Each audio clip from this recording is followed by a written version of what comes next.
स्वामी विवेकानंद यांची जयंती आणि त्याचप्रमाणे राजमाता जिजाऊ यांची जयंती होती। त्यानिमित्त आपण युवा सप्ताहाचं आयोजन केलेलं आहे। सुरुवातीला या दोन महापुरुषांना विनम्र अभिवादन करतो, कारण की काल रविवार होता आणि त्यामुळे आपण तो कार्यक्रम घेऊ शकलो नाही। आणि युवा सप्ताहाच्या निमित्ताने हा जो काही आठवडा शरदचंद्र पवार महाविद्यालय राष्ट्रीय सेवा योजना यांनी संयुक्तपणे आयोजित केलेला आहे, तर ही निश्चितच चांगली गोष्ट आहे। आणि या कार्यक्रमासाठी माझे मित्र या महाविद्यालयाचे प्राचार्य डॉक्टर नाथा मोकाटे सरांचा आणि माझा जवळपास गेले 25 ते 30 वर्षापासूनचा परिचय। सर घोडेगाव कॉलेजला होते, त्याच्या जवळपासच मी चाकण महाविद्यालयामध्ये लागलो आणि गेली 30 एक वर्ष मी या महाविद्यालयामध्ये नोकरी करतोय। त्याचबरोबर मिसाळ सरांना मी त्या कारणाने ओळखतो। मिसाळ सर कांबळे सरांची आणि माझी पण ओळख आहे। पत्ताशे सर वेगवेगळ्या कार्यक्रमाच्या निमित्ताने पेपरच्या कामानिमित्ताने आमच्याकडे आले। तामाने मॅडम असतील आणि अजूनही काही इथले सहकारी जे आपलं महाविद्यालय जवळ असल्यामुळं नेहमी एकमेकांच्या संपर्कामध्ये आपण असतो। या पूर्वीचे प्राचार्य यांच्याबरोबर संपर्क होता हंसराज थोरात सर, म्हणजे एकंदरीत तसा आपला जुना परिचय या महाविद्यालयाचा। आणि पुन्हा एकदा या निमित्ताने मला इथं संधी उपलब्ध करून दिली। मी मुलाखतीच्या वेळेला सुद्धा आपल्या महाविद्यालयामध्ये उपस्थित होतो, म्हणजे वेगवेगळ्या कारणाने संपर्क येतात आणि त्यासाठी आमच्या मित्रांचे विशेष आभार मानले पाहिजेत की अशा प्रकारची संधी ते उपलब्ध करून देतात। तर पुन्हा एकदा या सर्वांचे मी मनापासून आभार मानतो। जे शिवाय जे काही उपस्थित शिक्षक आहेत की ज्यांचा माझा फारसा परिचय नसेल, परंतु ज्यांना मी पाहिला असेल, काही जणांना ओळखतो चेहऱ्याने, काही जणांशी प्रत्यक्ष बोलणं झालं नाही झालं, त्या सर्वांची मी माझ्या वतीनं आभार मानतो। मला जाणीव आहे की एखादा कार्यक्रम आपण ज्या वेळेला घेतो त्यावेळेला विद्यार्थी जमा करणं, आजच्या विद्यार्थ्यांना मोबाईल मधून बाहेर काढणं, खरं तर मोबाईल हे इतकं चांगलं शस्त्र आहे की काल सहज मी तुमच्याकडं ज्या वेळेला मला बोलायचं होते उदाहरण त्याचं देतो आणि नंतर माझ्या मूळ विषयाकडे येतो। सरांनी मला सांगितलं की सर स्वामी विवेकानंदांचे युवकांविषयी विचार ज्याबद्दल तुम्ही आमच्या विद्यार्थ्यांना मार्गदर्शन करावं। काल थोडासा वेळ माझ्याकडे होता आणि मी सहज युट्यूबवरचे प्राचार्य शिवाजीराव भोसले यांचे काही व्हिडिओ आणि त्याच्यानंतर विकिपीडिया आहे, वेगवेगळ्या वर्तमानपत्रामध्ये काही काही माहिती आपल्याला मिळते, एक 2 ते 3 तास आपलं चाळण केलं आणि काही गोष्टी माझ्या लक्षात आल्या। त्याच्याबरोबर मी मोबाईलचा रेफरन्स आता तुम्हाला दिला। खरं तर चॅट जीपीटी आहे, मेटा AI आहे, इंटरनेट आहे, युट्यूब आहे, टेलिग्राम आहे, म्हणजे ही सर्व साधनं आपल्याला वेगवेगळ्या अभ्यासासाठी उपलब्ध असताना आपण मोबाईलचा खरा वापर काय करतो याचा विचार करावा असं मला वाटतं। म्हणजे आजच्या पिढीच्या संदर्भामध्ये हे खूप मोठं काय झालं आपल्याला म्हणतो शाप असं म्हटलं पाहिजे की ज्या कारणासाठी मोबाईलचा वापर करायला पाहिजे ते सोडून नको त्याच गोष्टी सगळ्या त्या मोबाईलमध्ये करतायत। आणि मी माझं उदाहरण कालच यासाठी दिलं, वास्तविक मी विवेकानंदांचं यापूर्वी थोडं हिंदू धर्म आणि तत्वज्ञान असं काही वाचन केलेलं होतं, परंतु या निमित्ताने पुन्हा एकदा मला संधी मिळाली की ठीक आहे आपल्याला काही गोष्टींची उजळणी पुन्हा होईल। आणि भरपूर काय मटेरियल होतं, वेळेअभावी मी अजून काही मटेरियल त्याच्यात ऐकू शकलो नाही किंवा मला ते वाचता आलं नाही। 2-3 तास मी त्याच्यासाठी दिले आणि म्हणलं इथे थांबू, कारण की आपल्याला मुलांना पेलवेल अशा भाषेमध्ये बोलायचं आहे, जास्त हेवी पण नाही झालं पाहिजे, कारण की मुळातच विवेकानंदांचे विचार किंवा तुमच्यापैकी जर कोणी काही वाचन केलं असेल तर तुमच्या लक्षात येईल की सहजासहजी विवेकानंद समजत नाही।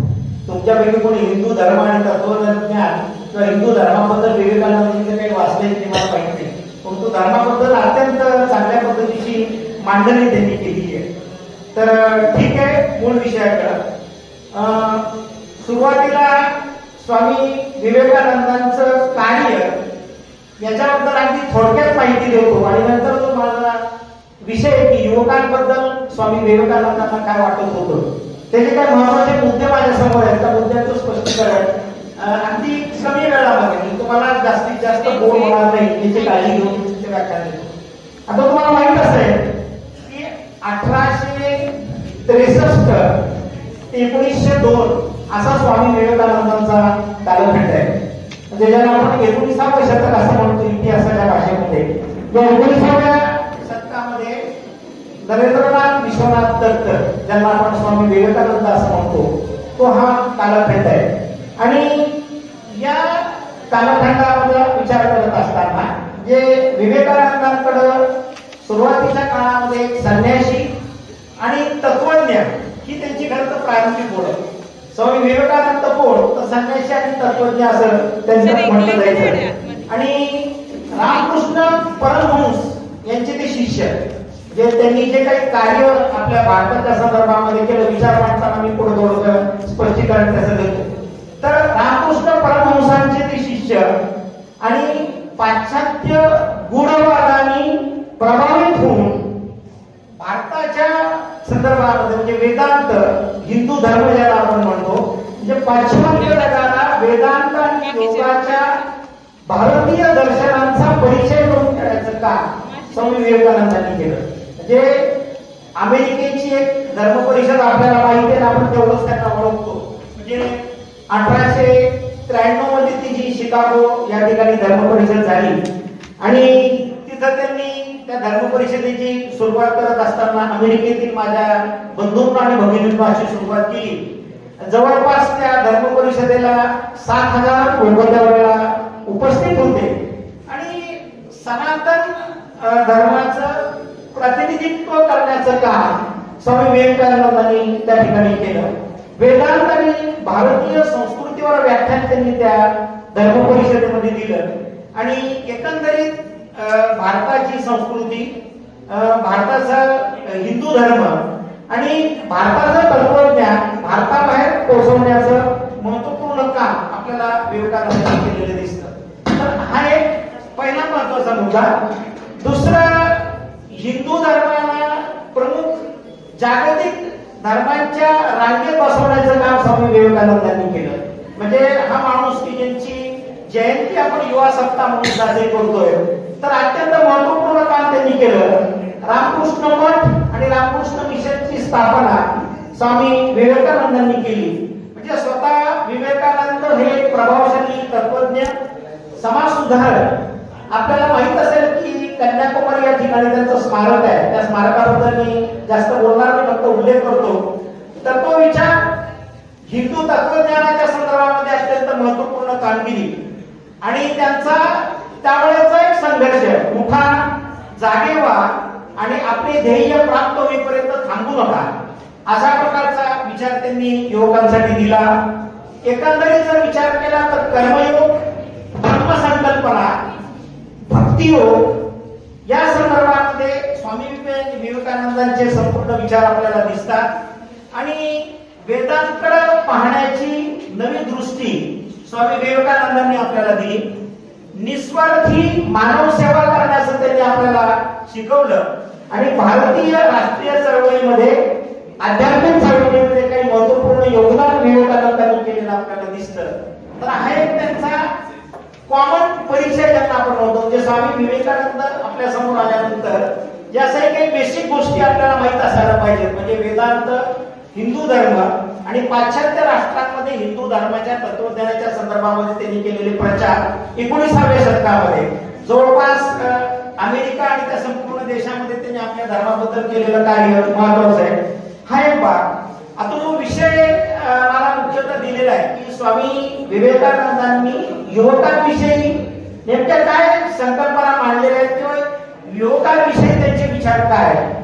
पहिला महत्वाचा मुद्दा, ज्यावेळेला मी काल काही त्यांची भाषणं ऐकली आणि वाचन केलं, त्यावेळेला ते असं म्हणतात की तरुणांचा आत्मविश्वास आणि क्षमता, म्हणजे तुम्ही म्हणजे तरुण कुठलीही अशक्य गोष्ट सहज शक्य करू शकता.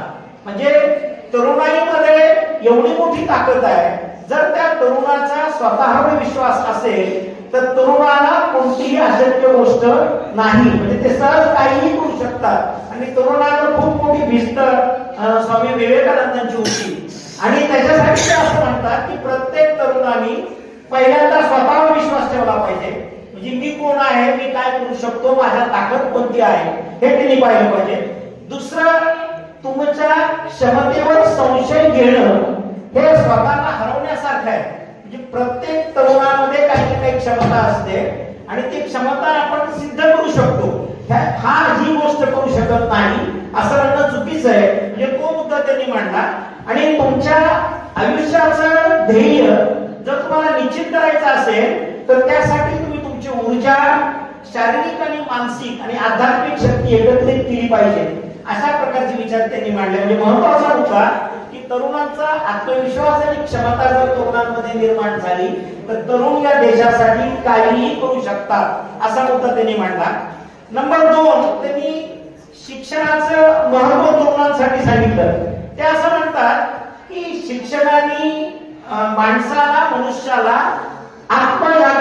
आत्मजागरूक आणि कर्तव्यदक्ष बनवलं पाहिजे. शिक्षण हे खूप महत्वाचं साधन आहे. आणि खरं शिक्षण हे आहे की जे तुमच्या अज्ञानाचा नाश करून जीवनाचा काहीतरी अर्थ समजावतं. आणि अशा प्रकारचा विचार त्यांनी तरुणांसाठी मांडला. आणि माणसाला शिक्षणाने स्वावलंबी, नीतिमान, उद्दिष्टपूर्तीसाठी जगण्यास सक्षम बनवलं पाहिजे अशा प्रकारचा विचार त्यांनी त्या संदर्भामध्ये मांडला. म्हणजे एकीकडे तरुणांचा आत्मविश्वास वाढला पाहिजे असं विवेकानंद सांगतात. दुसरीकडे तरुणांनी शिकलं पाहिजे कारण की शिक्षणाला खूप मोठं महत्व आहे आणि त्या शिक्षणातून बऱ्याच गोष्टी आपल्याला साध्य करता येतील असं ते म्हणतात. तिसरं, ते मानसिक आणि शारीरिक सशक्ततेबद्दल आपले विचार मांडतात. ते असं म्हणतात की विवेकानंद सशक्त मनाचा पाया हा असतो. आणि मन जर तुमचं सशक्त असेल तर तुम्ही काहीही करू शकता. शरीर कमकुवत असेल तर कित्येक गोष्टी तुम्हाला करता येणार नाही आणि आपल्यासाठी योग्य त्या प्रकारच्या हालचाली करता येत नाही. आणि म्हणून माझ्या देशातील तरुणांनी भगवद्गीता सोडून फुटबॉल खेळायला शिकलं तरी त्यांना चांगल्या प्रकारे उभं राहता येईल असं त्यांचं वाक्य आहे. म्हणजे एकीकडे तुम्ही अध्यात्म बघत असताना शारीरिक तंदुरुस्तीकडे पण लक्ष द्या अशा प्रकारचे विचार त्यांनी मांडले. कर्तव्य आणि समाजासाठी खूप मोठं योगदान तरुण देऊ शकतात असं विवेकानंद म्हणतात. त्यांचं म्हणणं असं आहे की जर प्रत्येकाने व्यक्तिगत स्वार्थ बाजूला ठेवला आणि समाजासाठी काहीतरी काम केलं तर बऱ्याचशा गोष्टी आपल्याला साध्य करता येतील असं ते म्हणतात. तुमचं ध्येय फक्त स्वतःला मोठं करणं असं नसावं तर समाजाचा विकास हा तुमच्या आयुष्याचा भाग आहे अशा प्रकारचा विचार पण त्यांनी तरुणांसाठी मांडला. आज तरुण पिढी कार्यरत असेल तर समाजात कोणत्याही प्रकारचा अन्याय आणि अंधश्रद्धा टिकून राहू शकत नाही असं त्यांनी सांगितलं. म्हणजे मुळात मी सुरुवातीलाच म्हटलं की विवेकानंद कसं समजणं अवघड आहे. त्यावेळेला तुम्ही त्यांचं वेगवेगळ्या प्रकारचं वाचन करता त्यावेळेला त्यांनी विचार आपल्या समोर लक्षात येतात. आणि विवेकानंद कसं आपण फारसं कोणी वाचलेले नाही किंवा अभ्यासलेले नाही, फक्त युवक दिनामुळे आपल्याला त्यांची ओळख होते.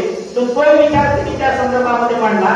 आणि तरुणांनी कोणतंही ध्येय साध्य करण्यासाठी झगडण्याची तयारी ठेवली पाहिजे.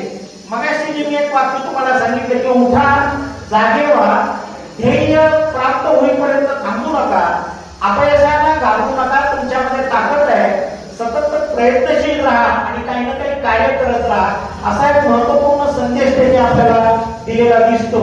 आणि एकंदरीत आध्यात्मिकतेच्या बाबतीमध्ये, वेदांत तत्वज्ञानाच्या बाबतीमध्ये खूप महत्वपूर्ण विचार त्यांनी आपल्याला मांडले. आणि ते असं म्हणतात की भारताच्या भविष्याचा पाया तरुण नाहीये. जे भारताला जर काही पुढे भविष्य प्राप्त व्हायचं असेल तर त्या बऱ्याच गोष्टी तरुणांच्या हातामध्ये आहेत. देशातील प्रत्येक तरुणांनी जर कष्ट केले तर आपला देश एक महान राष्ट्र होऊ शकतं असा आशावाद स्वामी विवेकानंदांनी मांडला. आणि मग शेवटी ते म्हणतात की तरुणांनी आधुनिक शिक्षण, विज्ञान आणि तंत्रज्ञानाचा स्वीकार केला पाहिजे. 1-2 पारंपरिक मूल्य आणि आधुनिकता यांचा समतोल साधला पाहिजे. 3 धर्म, जात आणि भाषा यांच्या पलीकडे जाऊन एकजुटीने काम केलं पाहिजे. म्हणजे अशा प्रकारचे आत्मनिर्भर, प्रेरित, जागरूक विचार त्यांनी आपल्याला बनवले आणि तरुणाई ही देशाच्या प्रगतीसाठी सर्वात मोठा आधार आहे. आत्मनिर्भर आपण बनलं पाहिजे त्यांनी सांगितलं. म्हणजे मुळात हे जे काही मी तुमच्या समोर आता दोन गोष्टींमध्ये बोललो, एक तर त्यांचं सुरुवातीच्या काळातलं कार्य धर्माबद्दल अमेरिकेमध्ये केलेलं कार्य, पाश्चात्य देशामध्ये केलेलं कार्य, रामकृष्ण मठ, रामकृष्ण मिशनच्या माध्यमातून रामकृष्ण परमहंसाला त्यांनी गुरु मानल्यानंतर केलेलं कार्य एक भाग, आणि त्यांनी संपूर्ण त्यांच्या लेखनामधून जे काही विचार वेगवेगळ्या आपल्या समोर मांडले, जे तरुणांबद्दल अत्यंत आशादायी आणि चांगले विचार त्यांनी मांडले. म्हणजे बरोबर जर या तरुणांनी देशामध्ये काही चांगल्या गोष्टी केल्या तर देशाची प्रगती कशा प्रकारे होऊ शकते, अशा प्रकारचे विचार त्यांनी त्याच्यामध्ये मांडले. आणि म्हणूनच त्यांच्या या विचारामुळं जे आपण जी काही त्यांची जयंती साजरी करतो 12 जानेवारी, या जयंतीला युवक दिन किंवा जे आपण मान्यता दिली आहे त्याचं कारण असते की अत्यंत आशावादी दृष्टिकोनातून भारतातील तरुणांकडे पाहण्याचं काम जर कोणी केलं असेल तर ते स्वामी विवेकानंदांनी केलं. तरुणांवर खूप मोठा विश्वास त्यांचा होता. आता त्यांना हे माहित नाही आजचे तरुण काय करताय, परंतु त्या काळामध्ये त्यांनी जो विश्वास व्यक्त केला की तरुणांच्या हातामध्ये तुम्ही जर काही चांगल्या गोष्टी दिल्या तर ते देशाचं कोणतंही चांगलं काम करू शकतात, असा आशावाद त्यांनी निर्माण केला. आणि त्या दृष्टीनं त्यांच्या या विचारातून आपल्याला काहीतरी प्रेरणा मिळावी म्हणून हे आपल्या समोर विचार व्यक्त केले. मुळात तरुणांना त्यांनी जे काही युवकांबद्दल जे विचार मांडलेले आहेत, मी तुम्हाला सांगितलं की याच्यातले कित्येक विचार हे सहजासहजी आपल्याला आत्मसात होतील असं नाही. त्यांचं एकंदरीत संपूर्णपणे वाङ्मय आहे आणि त्यांच्यावरची जी व्याख्यान आहे त्याच्यावरून हे गोष्टी आपल्याला कळतात की विवेकानंदांना युवकांबद्दल काय वाटतं. तर त्याचा सारांश मी तुमच्या समोर थोडक्यामध्ये मांडला. दुसरं, काल राजमाता जिजाऊ यांची जयंती होती. त्यांच्याबद्दल फक्त दोनच वाक्य सांगेन की शिवाजी महाराजांच्या जीवनावर प्रभाव टाकणारी सर्वात श्रेष्ठ व्यक्ती म्हणजे राजमाता जिजाऊ. जे तुम्हाला माहित असेल की महाराष्ट्राची आदर्श माता ज्यांना म्हटलं जातं. आणि एकंदरीत म्हणजे त्यांच्या मी इतिहासामध्ये जाणार नाही की शिवाजी महाराजांच्या त्या मातोश्री होत्या, उत्कृष्ट मार्गदर्शक, नीतिमान व्यक्तिमत्व वगैरे वगैरे. परंतु 12 जानेवारी 1598 ला त्यांचा पण जन्म झाला आणि म्हणून ती जयंती पण आपण या दिवशी साजरी करतो. त्यांचा विवाहानंतर शहाजीराजे भोसलेंबरोबर झाला आणि शिवाजी महाराजांना संस्कार आणि शिक्षण म्हणजे रामायण असेल, महाभारत असेल, भगवद्गीता असेल यासारखे महत्वपूर्ण विचार त्यांनी दिले. त्याच्यानंतर धर्म, न्याय आणि आदर्श शासन कसं असावं याबद्दलची माहिती त्यांनी दिली. स्वराज्याची कल्पना मुळात शिवाजी महाराजांमध्ये जिजाऊ साहेबांनी रुजवली.